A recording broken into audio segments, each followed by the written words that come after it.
Open relationship क्या होता है वो भी मैं बताऊंगी। इट इज कि मियाँ बीवी दोनों शादीशुदा हैं या फिर आप बॉयफ्रेंड गर्लफ्रेंड हो, बट ये रिश्ता ओपन है कि आप भी कहीं और जा सकते हो, मैं भी कहीं और जा सकती हूँ। अच्छा, मुझे आज तक पता है क्या लगता था कि हम रिलेशनशिप में चलो ओपन कर देते हैं, मतलब बता देते हैं सबको। नो, फेसबुक पे जब हम नया फेसबुक आया था तो आधे ज्यादा लोगों को ओपन रिलेशनशिप रहता था। मैंने कहा हाँ भाई ओपन है सबका, मतलब कि मुझे लगता था कि कुछ लोग प्राइवेटली डेट करते हैं, कुछ लोग बता देते हैं इनका ओपन रिलेशनशिप है। ओपन रिलेशनशिप है कि तुम कहीं जाओ, किसी के साथ मुंह मारो, मैं किसी के साथ मुंह मारो, तुम मुझे कुछ नहीं कह सकते, मैं तुम्हें कुछ नहीं कह सकती। कुत्ती बात थी ये। हाँ, हम ये घटिया चीजें हैं।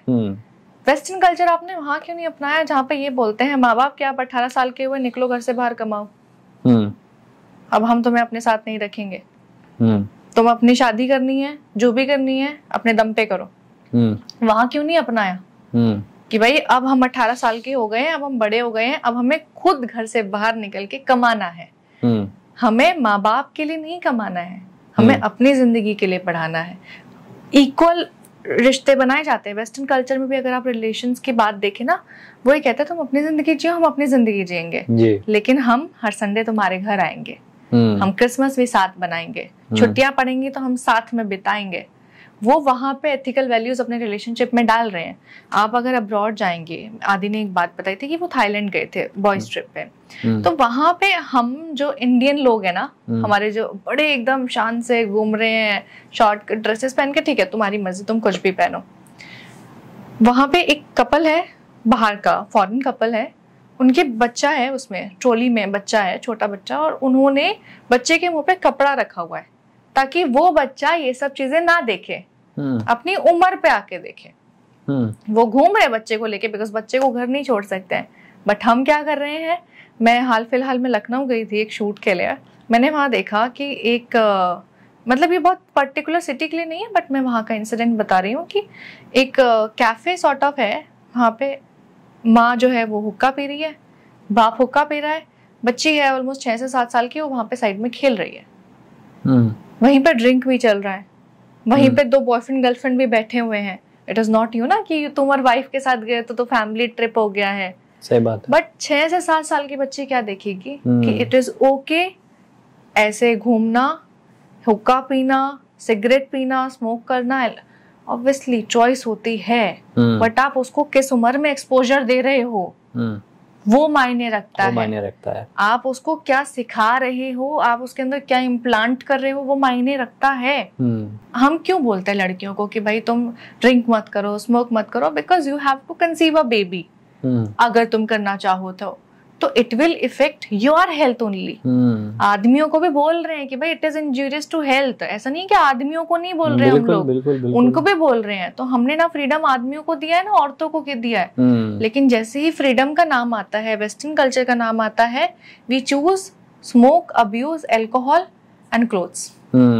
मैं आपको एक कहानी सुनाती हूँ जिसमें कि ये भी बहुत सोशल मीडिया पे भी वायरल है जी। कि एक समय पे औरतें जो होती थी, दलित औरतें जो होती थी, त्रावणकोर की बात है, जो अभी प्रेजेंट स्टेट इज केरला, ठीक है। वहां पे क्या होता था कि औरतों को पहचानने के लिए कि ये इस कम्युनिटी से है, तो दलित औरतों को बोला जाता था कि तुम अपना जो ऊपर का एरिया है, चेस्ट जो है, तुम कवर नहीं कर सकती हो, ठीक है। अब वो चेस्ट कवर नहीं कर सकती हैं, अगर वो करना चाहती हैं तो उनको टैक्स भरना पड़ेगा। छोटी बच्चियों से कम टैक्स लिया जाता था, बड़ी औरतों से ज्यादा टैक्स लिया जाता था। मतलब कि अगर आप खुद को ढकना चाहते हो तो आपको पैसे देने पड़ेंगे।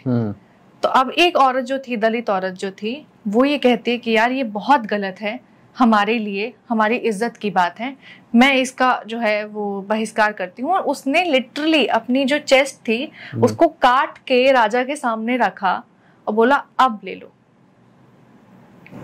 एंड वो लड़की जो थी वहां पे वो मर गई, वो औरत वहां पे मर गई। राजा को बहुत बुरा लगा, वो टैक्स तो हटा दिया गया। लेकिन उसके बाद की जो स्टोरी है वो ये कि लड़की की जब चिता जल रही थी, उसका पति इतना ज्यादा उससे प्यार करता था कि वो उसकी जिंदा चिता में लेट गया। अच्छा। तब प्यार की भी हद देखो। एक है कि एक औरत ने सिर्फ, जैसे कहते हैं ना, दूसरी औरत की इज्जत के लिए, समाज की भलाई के लिए अपनी जान दे दी, और दूसरी तरफ आदमी ने अपने प्यार के लिए उस औरत का साथ दिया और अपनी जान दे दी। तो आपको अगर एग्जाम्पल लेना है तो आप उनसे लो ना, आप उनसे इंस्पायर हो। बिल्कुल, इससे सच्ची मोहब्बत और क्या होगी, उनसे आप सीखो मोहब्बत कैसे होती है। हालांकि ये आजकल की जनरेशन की बात नहीं है, ये हर समय से ऐसा चलता आ रहा है कि प्यार अंधा भी होता है, कभी कभी बेवकूफ भी होता है। आपके पास तो इतने सारे किस्से हैं, कोई किस्सा है जिसमें ऐसा लगता हो कि यार ये तो बिल्कुल ही, ये प्यार तो नहीं हो सकता है? बिल्कुल, अगर मैं नया किस्सा बताऊंगी ना शोभित, तो लोग समझेंगे कि मैं बहुत ज्यादा इमेजिनरी और फिक्शन स्टोरीज बताती हूँ, क्योंकि मैं राइटर हूँ। एक बहुत मशहूर कपल है मिर्जा साहिबा। अच्छा, आपने नाम भी बहुत सुने होंगे, गाने भी बहुत बने हैं कि साहिबा के ऊपर, हीर के ऊपर बहुत। अच्छा, वही साहिबा है? वही साहिबा है। ओ साहिबा, वही साहिबा, वही साहिबा है। तो मिर्जा और साहिबा, अच्छा, दोनों प्रेमी प्रेमिका एक दूसरे से बहुत प्यार करते हैं। ओके। अब क्योंकि घर वाले मानेंगे नहीं, तो मिर्जा साहिबा ये सोचते हैं कि हम दोनों भाग के शादी करेंगे। उधर से जो मिर्जा है, जो आदमी है, लड़का जो है, वो उसके घर पे उसकी बहन की शादी होती है और उसकी बहन लिटरली हाथ जोड़ रही होती है कि तुम मत जाओ, उसके घर वाले जो हैं वो तुम्हें मार देंगे, तुम्हें कुछ कर देंगे, मेरा निकाह है आज, तुम मत जाओ। मिर्जा कहता है नहीं बहन, तुम यहाँ पे रुको, अपने भाइयों को बोलता तुम यहाँ पे रुको, मैं जाके उसको लेके आऊंगा।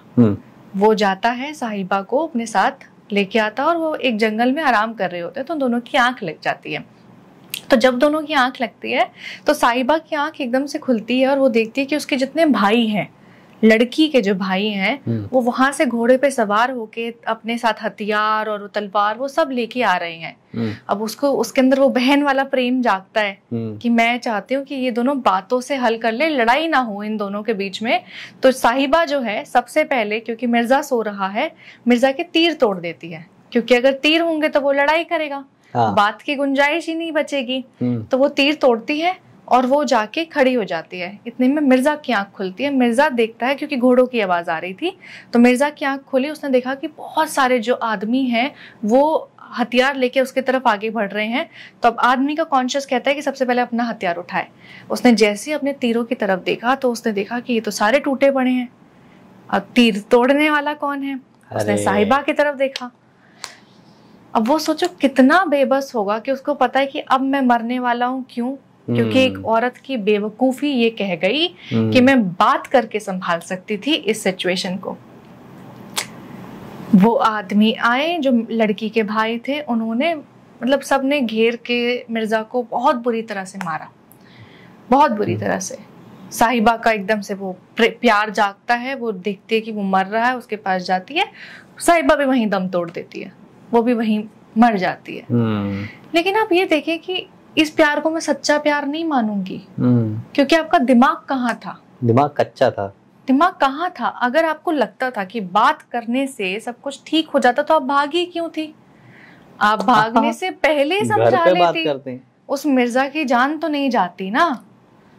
समझाने से कोई मान जाता ना तो महाभारत नहीं होता। बिल्कुल, भगवान गए थे दुर्योधन को समझाने के लिए। वो तो बात आपको पता होता है कि आपका परिवार कितना जा सकता है, कितना कर सकता है। मुझे पता है कि मेरा भाई किसी को मार सकता है, नहीं मार सकता है। सही बात है। मेरे बाप का ज़मीर जब जागेगा वो क्या ऑनर किलिंग तक कर देगा? नहीं, मेरे को पता है ना मेरा परिवार कैसा है। तो तुम्हें नहीं दिख रहा था कि तुम्हारे जब इतने सारे भाई हथियार लेके आ रहे हैं, वो अकेला अगर नहीं बात माने तो वो निहत्था कैसे लड़ेगा? सही बात है। तो यहाँ औरत की बेवकूफी देखी जाती है कि आप अपना दिमाग लड़ाओ, आप अपना प्यार जगाओ, लेकिन आप समझदारी का तो उपयोग करो ना। आप ये देखो कि जिस लड़के के घर में उसकी बहन की शादी है, वो लड़का अपनी बहन की शादी छोड़ के तुम्हारे पास आया है और तुम अपने भाई प्रेम में आके तुमने उस लड़के की जान गंवा दी, तीर तोड़ दिए। तुम अगर छुपाती भी तो समझ में आता कि चलो ठीक है, जब जरूरत पड़ेगी तो मैं ला के दे दूंगी। बिल्कुल, उसको कहते हैं समझदारी कि तुमने इधर भी निभाया उधर भी निभाया। लेकिन अब तो तुम कहीं की नहीं रही ना। जब तुम घर से भागी थी तो तुम अपने भाइयों की नहीं रही थी, और जब तुमने उसके तीर तोड़े तो तुम उसकी भी नहीं रही। वो आदमी कितना बेबस फील कर रहा होगा, मिर्जा कितना अंदर से टूटा होगा कि ये क्या कर दिया यार तूने। यही प्यार में मरने वाले जो लोग होते हैं, प्यार में जीना नहीं आता है, प्यार में मरने वाले लोग थे और बेवकूफी से मरा वो बेचारा। इससे अच्छा तो मतलब मुझे उसकी कहानी सोच के और याद करके मुझे बुरा लगता है यार। हाँ, कि वो गलत लड़की के पीछे मरा, बेवकूफ के पीछे मरा था। और हम एग्जाम्पल तो दे देते हैं, श्री फराद, हीर रांझा, ये वो, मजनू का टीला। आप एक्चुअल स्टोरी तो सुनो क्या है। ताजमहल को प्रेम का वो मकबरा तो घोषित कर दिया, लेकिन वो प्रेम कैसे हुआ, कितनी बार हुआ, 14 बार होने के बाद हुआ, उसके बाद 15वां बार भी हुआ, उसको प्यार थोड़े कहेंगे। बिल्कुल। आपने तो एक महल बना दिया कि हाँ चलो ठीक है ये तुम्हारे नाम पे है, इसको मैं प्यार नहीं मानूंगी। कौन से नंबर की वाइफ थी मुमताज? 14वें नंबर की। हाँ 14th थी, और उसके बाद उसकी छोटी बहन से 15th शादी भी की थी उसने। हाँ, और उन्होंने तो शायद अपनी बेटी से भी शादी की बेटी से। और मैं ये कहती हूँ कि यार अगर आपको प्यार के असल एग्जाम्पल्स उठाने हैं ना, आप राधा कृष्ण के उठाओ, आप शिव पार्वती के उठाओ, आप सती शिव के उठाओ। वो सती जो थी, सती माँ, शिव जी की इज्जत के लिए सिर्फ इज्जत थी ना कि महाराज दक्ष ने उनकी बेइज्जती की है, उस इज्जत के लिए वो खुद अग्नि में अपने आप को उन्होंने समर्पित कर दिया। बिल्कुल।